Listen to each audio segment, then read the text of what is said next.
This is the one of my first slides.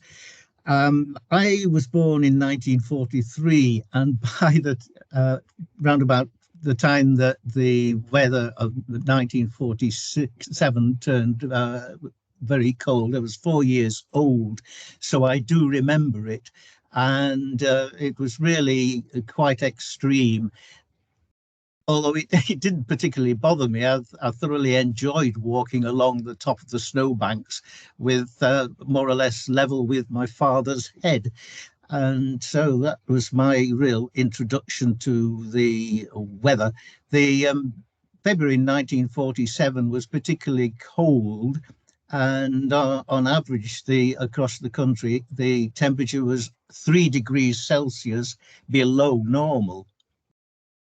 Although when it eventually ended in April and the thaw set in, the thaw was very rapid, and there was a lot of flooding in many parts of the country. The weather has been quite changeable. This is a temperature change by decade. That's the average temperature over the decades.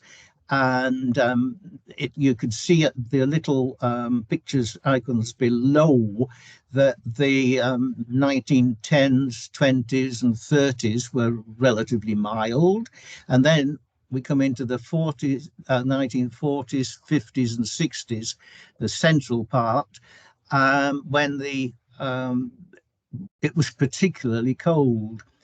And even in the 50s, it was into the beginning of the 60s, it was still cold, and there was many opinions going around that was this the beginning of the next ice age. And I have to say that perhaps I'm a little bit disappointed that it didn't occur, because I like snow and ice, as you'll find out in due course.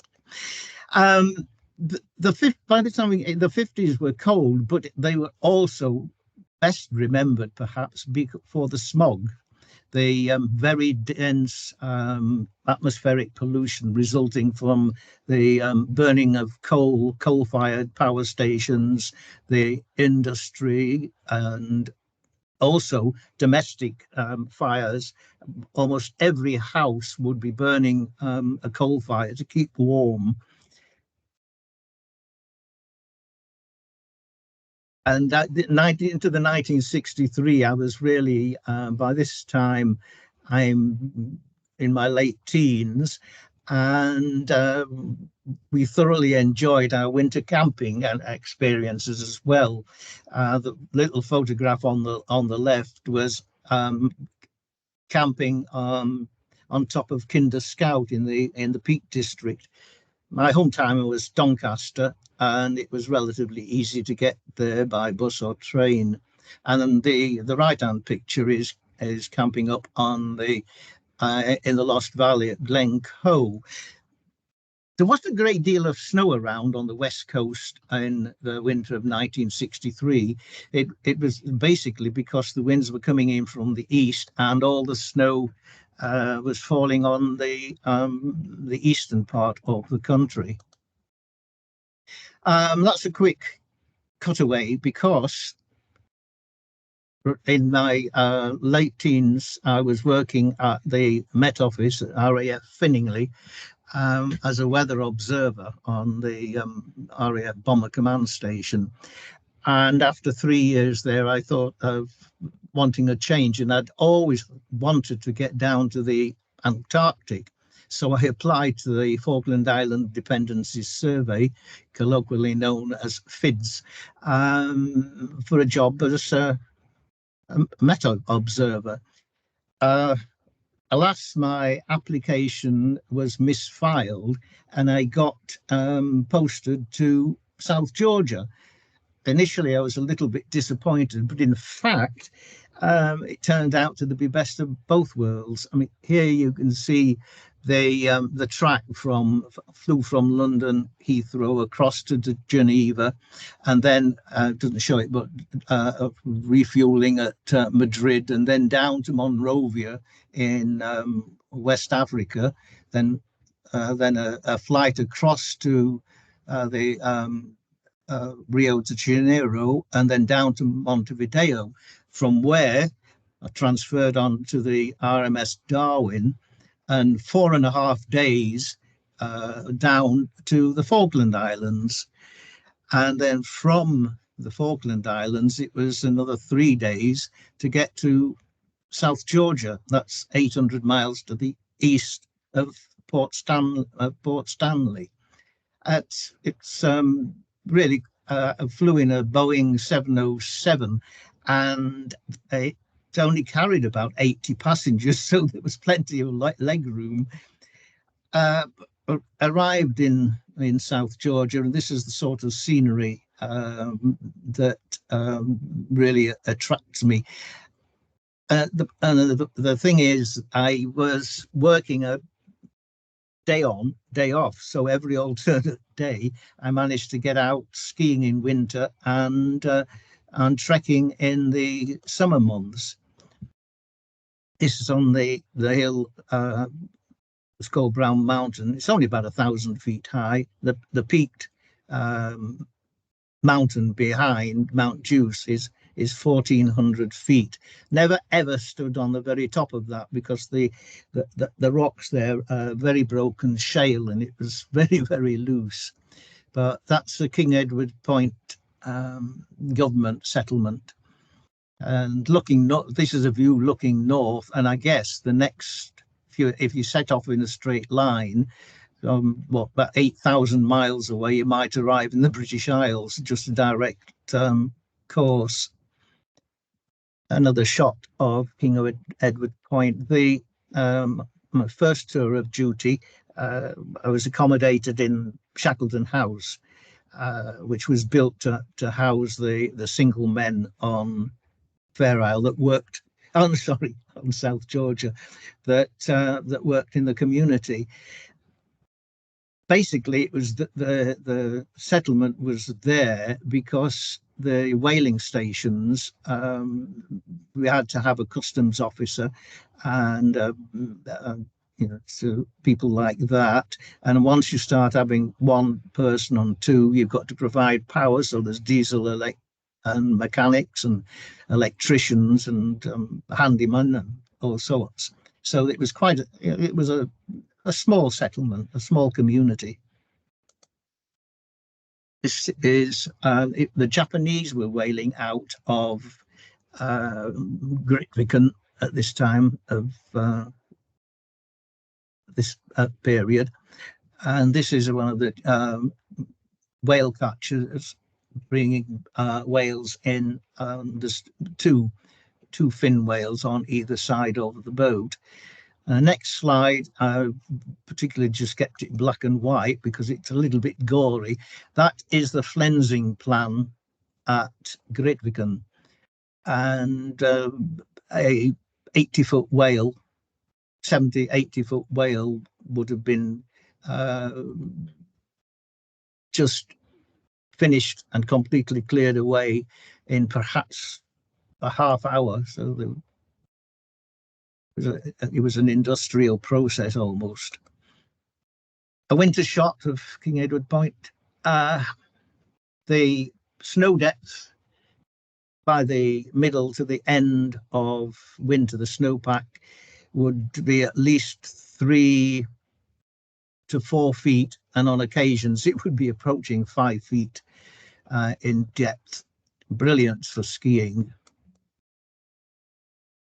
As I say, day on, day off. And so I just took myself off and went exploring and skiing, and could ski 20 kilometers in a day during the winter when the snow is so deep that the crevasses on the glacier are all well and truly buried. And knowing from the summertime that where they were, you could avoid that, and so I could get quite a distance. I guess this is one for Emma. Skinny dipping in a lake or a tarn amid the ice floes. And you can see from the left-hand picture the Stevenson screen where the thermometers are housed. It wasn't one that was extendable, so you could lift it up above the snow. So you had to dig the snow out from around it. But of course, the first blizzard that we'd get in winter, then it just all filled in again, and you had to just dig it all out again.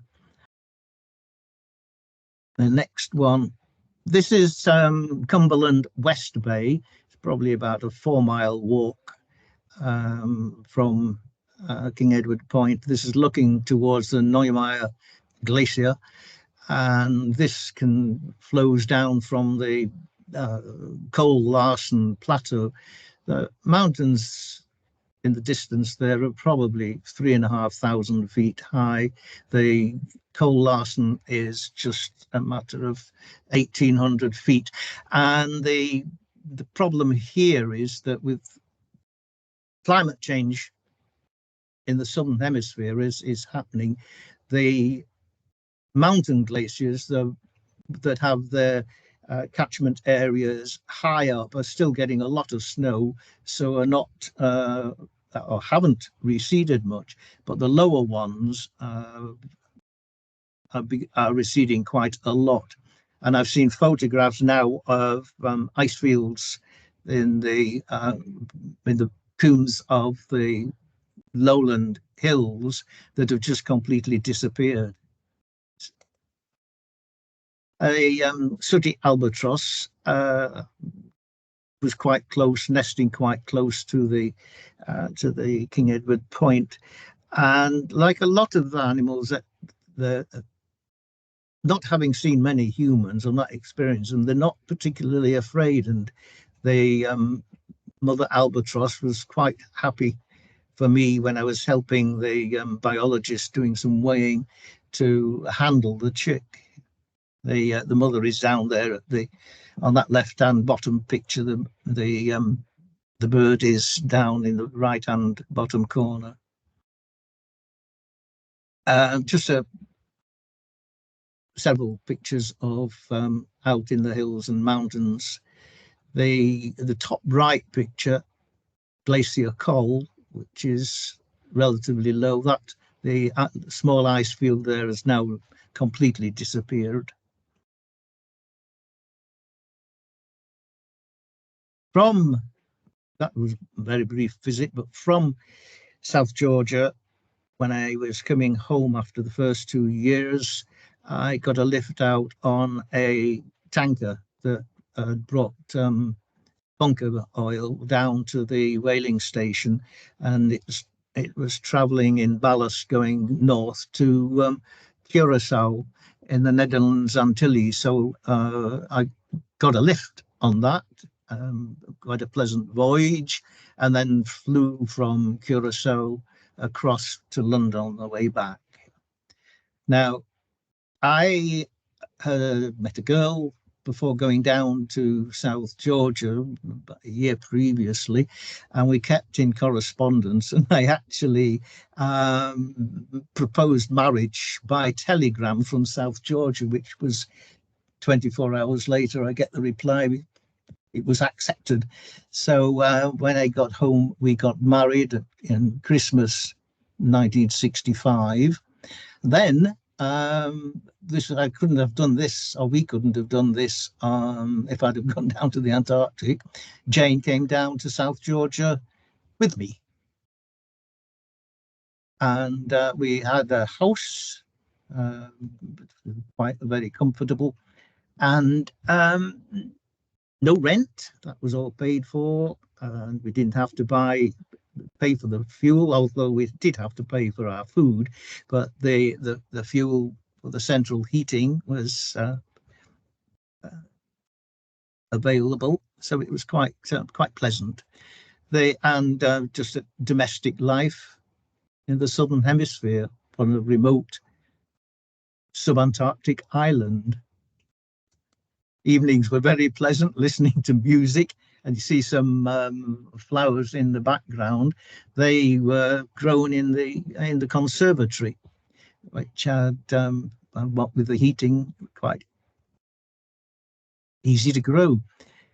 And the Met Office where I was working, that's the two Stevenson screens, the little two white boxes, and the Met Office is just to the right. So it wasn't far to travel to work, not long commuting. This one is just a view looking down from the opposite direction onto the King Edward Point. The Met Office is the small building closest to the shore. That one just there, below the stern of the boat. Oops. And yeah, so our dog Ring, who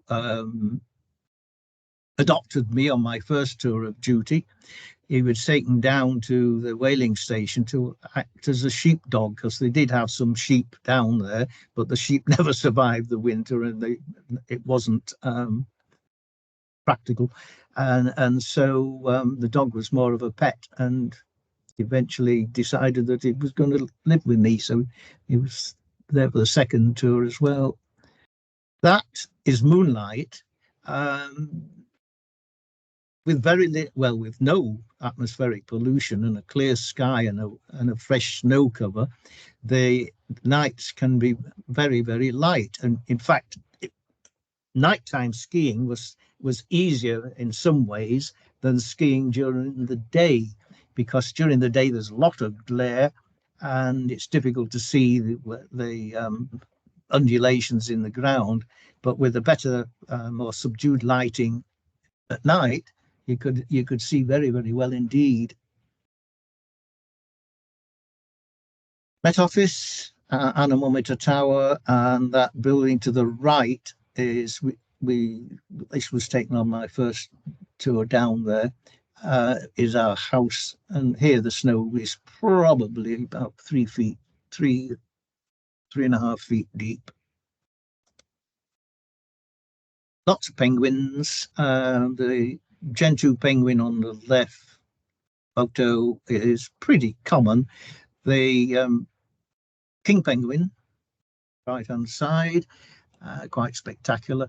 They do breed. There are colonies of those on South Georgia, but they're not quite as numerous. There are also elephant seals. That's not the bottom right hand one, that's a different seal. But the elephant, these top left hand side, top right, are bull elephant seals. And they're fine when they're dozing, and you can see the scars from its previous fights with other bulls over the Beachmaster in charge of his harem. One on the left is just getting a bit angry and is roaring. The bottom picture is a leopard seal, and they're quite nasty creatures at times. To see them eating a penguin is something, but that's basically what their main diet is. But when we're out in a small boat fishing and one of these things surfaced by the end of the boat, we decided we'd head back to the shore, because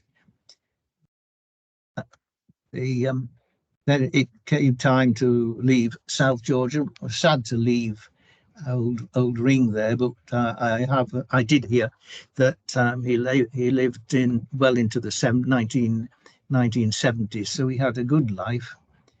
And after South Georgia, we was back to Port Stanley, and we actually had to spend several weeks here, because the boat that we would have sailed back up to Montevideo on had suffered damage in dry dock. Somebody had been instructed to part empty the dock so that they could start on the boat, shoring it up, and that for next day when they could take all the water out of the dry dock. However, they didn't. They took all of the water out of the dry dock, and the boat fell over and was slightly damaged and had to be repaired. Whale Jawbone Arch in Port Stanley, just outside the cathedral. The boat in the background, the Shackleton, RRS Shackleton, is the boat we came out of South Georgia on. It's obligatory, really, for people coming from South Georgia to have an introduction to the governor. So that's Government House, where we went and had a meeting. As I say, we stayed there for some time, so we were given this house just on the seafront. Back in the 1960s, there was virtually no roads on the Falklands except in the towns and settlements. So driving between settlements, this was on our way back from Goose Green. When a track, should we say, gets too boggy, then you decide on another path alongside it. And, here it was a little bit too boggy for a 4x4. However, there is an easier way of travel, and this is the float plane operated by the Falkland Islands Air Service and Falkland Islands Government Air Service, and it's de Havilland Beaver. Single engine, can carry, I think, about six people. However, there's no much in the facilities for getting on and off them, and this lady was going to travel from Goose Green into Port Stanley, and so she had to clamber down a ladder onto a float and then be helped into the aircraft. And I mean, there's no life jackets, nothing, health and safety. Yes.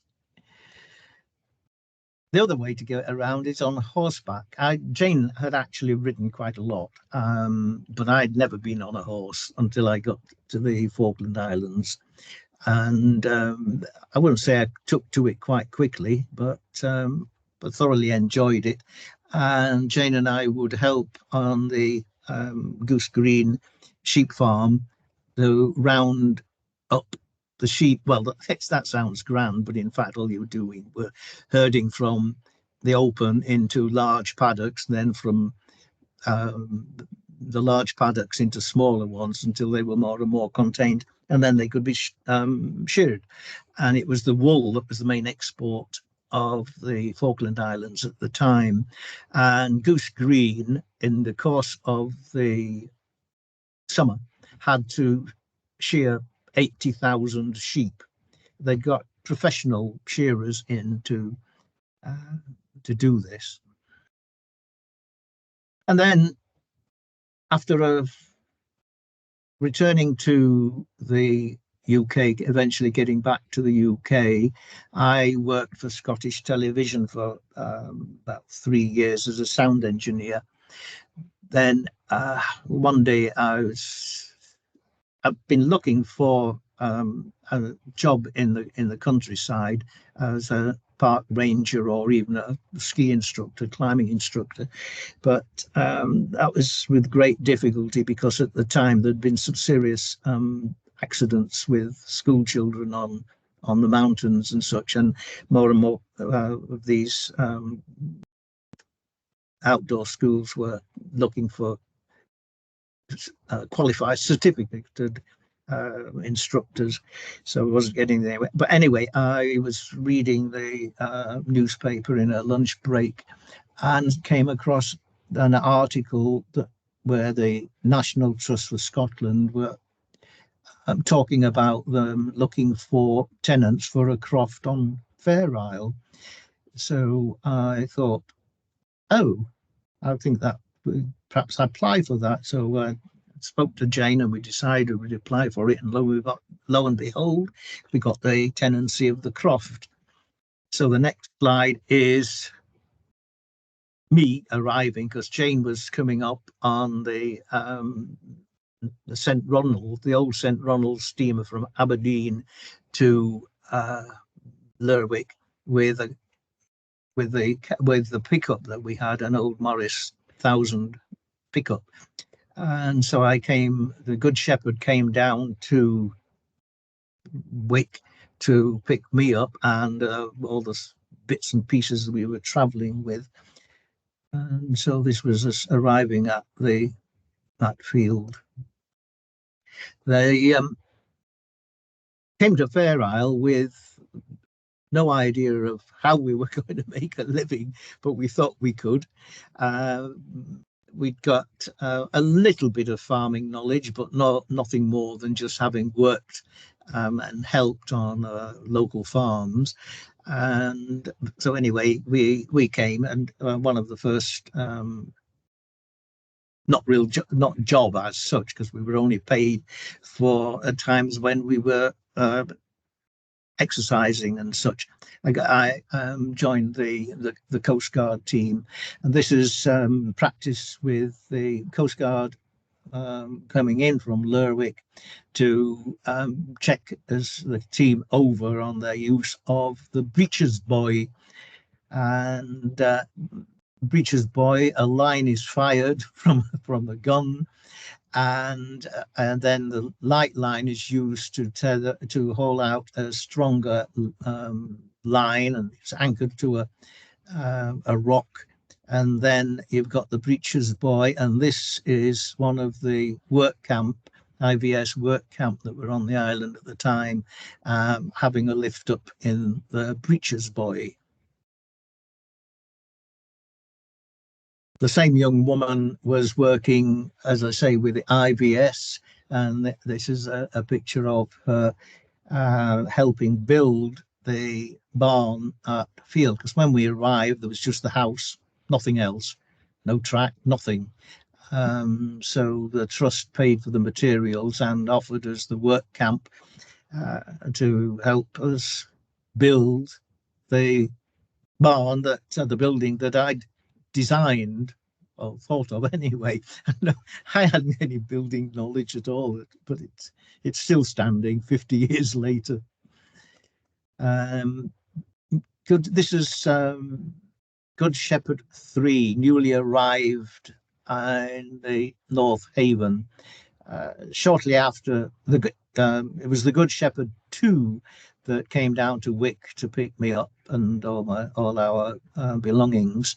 And it wasn't a few months after it got back, it had been sold with this as a replacement, Good Shepherd 3.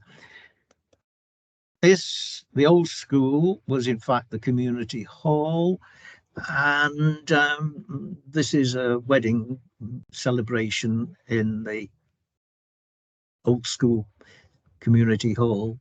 This is now our Fair Isle Museum, much improved as well in the building. Tried somehow to start cultivation in the at field. This is the soil actually. The land hadn't been worked for a generation, so it was pretty fertile, but it was also very very rough. Then the British Anzani wasn't up to it, so we had to hire a tractor, and finally got some cultivation done. As I said, no road, so during the autumn and into the winter we had to leave the pickup at the road end, on the road, because couldn't get the 150 meters up to the house. But there was some work being done for the Fair Isle airstrip. The old wartime runway was far too narrow and too rough, and so it was being improved, and the machinery that was in for that constructed a road for us. During the winter, the Good Shepherd 3 had to be hauled out of the water, and this is hauling it out onto the old slipway. We've got a much better and newer one now, and most of the time it was fine, but it required a lot of manpower with all the lines in place to stop to ensure that it actually come into the cradle. As I say, we did get some cultivation done eventually. This is Jane planting out kale and most of it would be going for animal fodder. In 1974, the Met Office, I'd been asking the Met Office, suggesting to them that they put in a weather station at Field, which they did. So in 1974, I started doing weather observations, and this is my office at the time, with its various instruments and the likes, and the logbook on the desk there. Initially, I was doing weather observations every 3 hours, and starting at 6 in the morning and ending at 9 at night. But then the pay was not very much at all; it was just pence. So I could actually double the pay if I did more observations, and the Met Office were quite keen on that, because this is the time before automatic stations and the like. So they were very dependent on manned observations. So I started at 6 o'clock in the morning, and did hourly observations right the way through till 6 o'clock in the evening, and then one at 9 o'clock, and then the last one of the day at midnight. So it meant I was regularly only getting the 6 hours sleep, but it was relatively easy for me. And anyway, I had to get up early, because by this time we were milking cows as well. The lots and lots of fences to put in, and then dividing up the craft, we managed to get it more and more productive. The winter storms set in. That's the west side of Fair Isle, looking down towards Malcolm's Head, with the Langcole standing proud there. Those cliffs are well over 200 feet high, and that wave is, driven by the strong wind, is coming up right to the top of the cliffs. One of the few shipwrecks, we've had a couple, but this is the Norseman's Bride, that was sheltering off the northwest side of Fair Isle in a southeasterly storm, and for some reason control or sighting of it was lost. The man at the wheel couldn't see what was happening, and they found themselves in this keel just below the North Lighthouse, and they couldn't get it out. They were trying to tow it out, but the weather that had been southeasterly swung round to a northwest gale, with the inevitable thing of the destruction of the boat. As hand milking cows, after a very short while, we found that this was, by the time you get to hand milking 4 cows, it's getting hard work. And so we did get a vacuum line bucket milking units, and that was actually quite successful. Tried to grow most of the fodder ourselves with oats, and harvesting them, and then I had a barn threshing mill, so we got the grain and bruised that in this machinery for the cattle. Couple of new rams coming in via air. Loganair was flying in Shetland at the time. At this point, the rams just had their backwaters in big plastic sacks, and they were tied. Feet were tied together, so they couldn't stroke too much, and they were just put into the aircraft. I also worked at the North Light as a supernumerary keeper, and this is just the engine room that with the compressor engines that filled the tanks with compressed air, so that the foghorn could operate. Coal boat, especially this occurred about once a year when coal was brought in for the four. I know there were six lighthouse keepers, probably 4 or 5 families who were living at either of the lighthouses. So they got coal, and also the people on the island got coal. And by the end of a day shifting 40 tons of coal, you were pretty dirty. It's the new hall being built. This is probably, I think, actually into the 1980s. The next one is stock being shipped off the island. Didn't like the thought of going on the boat, I guess.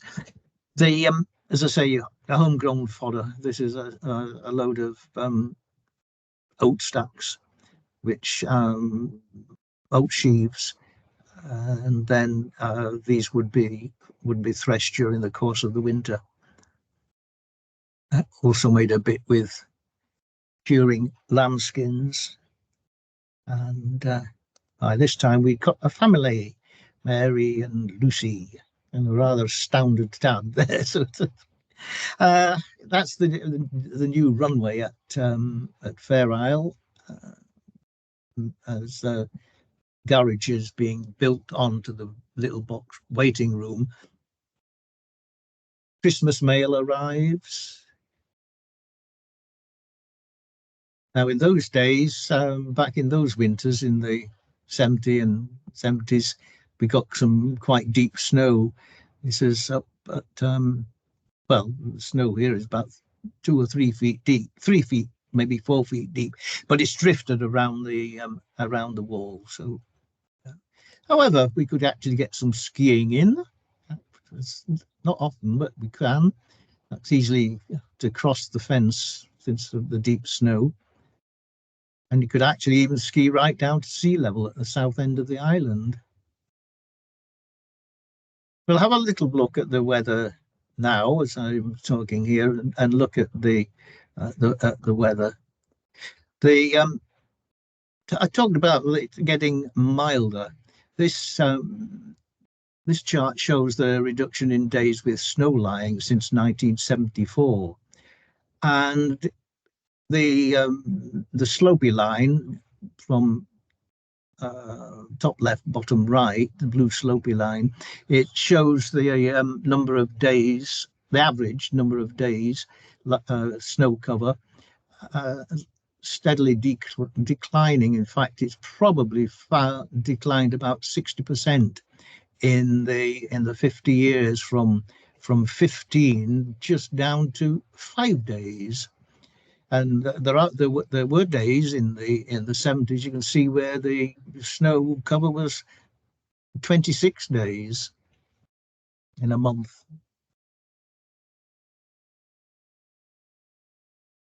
And this is a look at the days with snow or sleet falling. And this has also declined, but not quite as much. Well, it looks as though in the last couple of years, the amount of snow falling might have picked up a little bit. And regarding the temperatures, this is days with air frost, and you can see obviously by each month. So there is a decline from left to right, and then none, and then it builds up again. But the 4 bars are for the decades 1961 to 1990, 1971 to 2000, and 1901 to 2001 it should be, to 2010. And it's declining, actually, because the blue lines are just sloping down for each of those decades. That's the 4 pillars. Each of the four decades left to right for each month.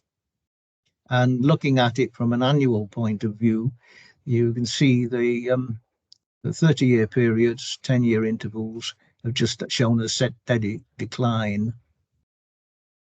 And the average annual and seasonal temperatures over the 50 years. The top lines are summer, and then it's autumn, and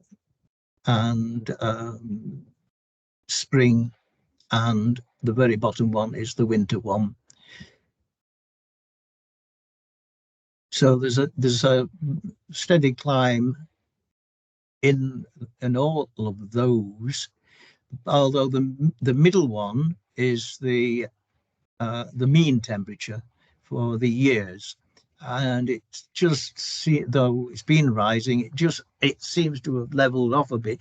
But most curious, as far as I'm concerned, is the fact that the last few years, the spring, that's the green one, the spring is getting colder again.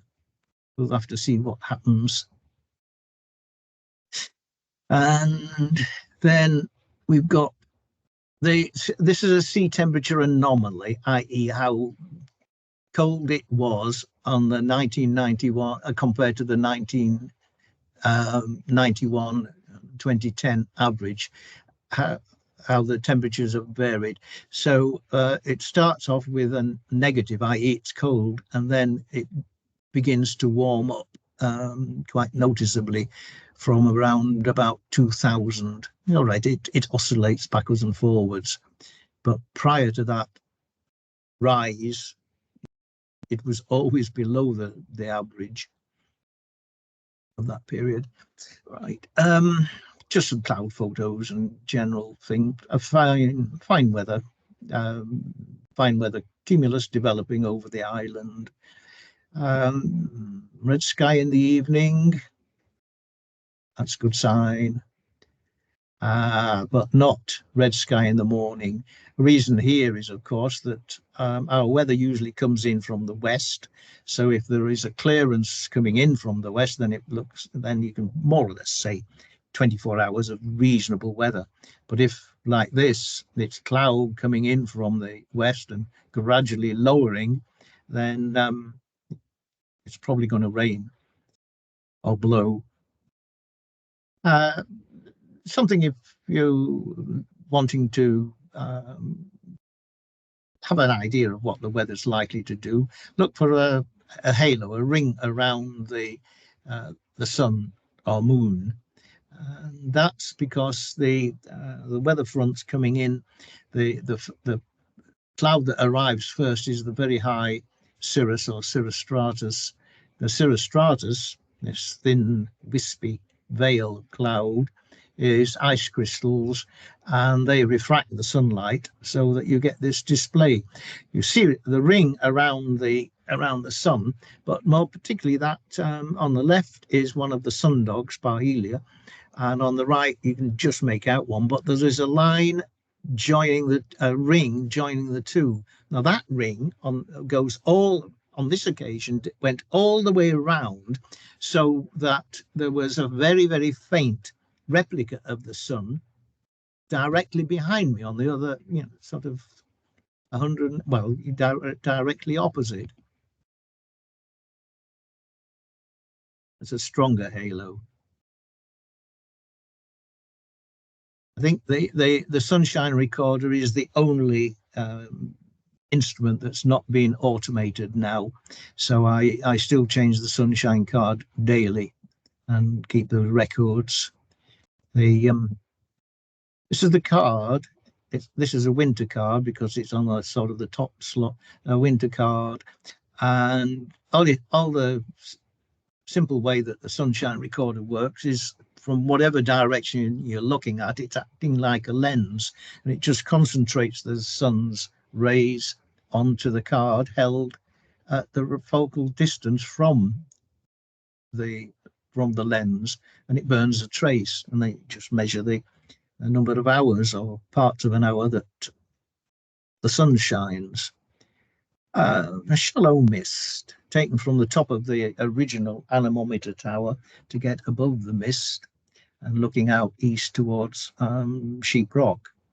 This one is very opposite direction with the mast shadow cast on top of the fog and the glory around around my shadow.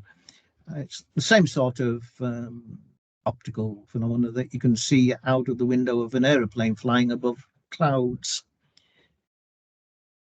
This one is a fog bow. The mist acts as a reflector and creates the fog bow. In theory, it's just like that previous shot. To make the ring, the ring is a ring around the, or would be a ring around the, more or less the foot of the mast, or in that direction. Yeah, the clouds, noctilucent clouds, these are very high, and they're best seen, I guess, late spring, early summer, or the equivalent amount of period of time after midsummer, when the sun is below the horizon. Its rays are shining upwards and shine onto these dust particles that are covered in ice, something like 80 kilometers above the Earth's surface. You can't. They're there all the time, but you can't see them during the summer because the here the nights are too light, and in winter they only exist for a short time after sunset, or are only visible a short time after sunset or before sunrise. This is it's the same clouds, but just different portions. Is the nacreous clouds, mother of pearl. These are also pretty high, not as high as noctilucent clouds, but again, they're ice crystals that form in extremely cold air. Just some wave formations in high cirrus cloud. There is a contrail, a jet trail passing through it, and that also shows the same waviness. Easterly storm, dramatic south light picture.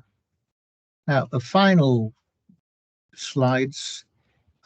This is about the air masses that affect the British Isles. Right, it's pointing at the British Isles, but the same, you could shift the arrows upwards to point at Shetland, and you'd still get the winds coming in from the northwest polar maritime and northeast polar continental cold.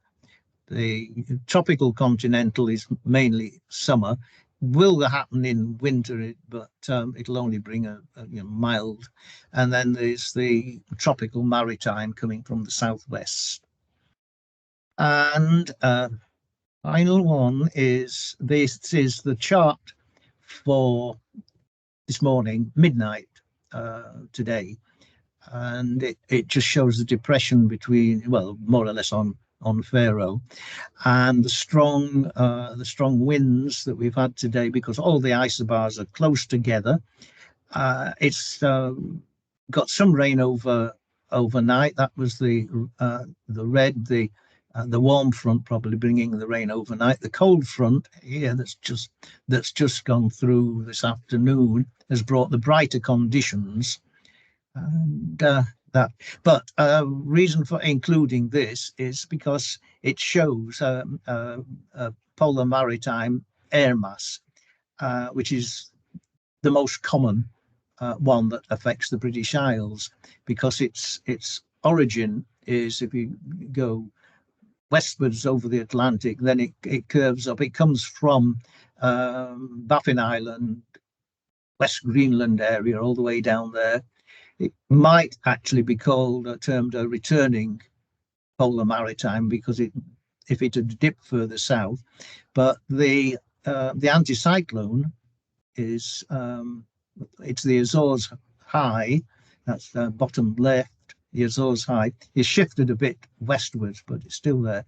And this is quite a good example of why often it can be that Shetland gets completely different weather from the southern half of the British Isles, where most of the people live, I guess. But it's just because of the relative sizes of them. And I think that is probably it.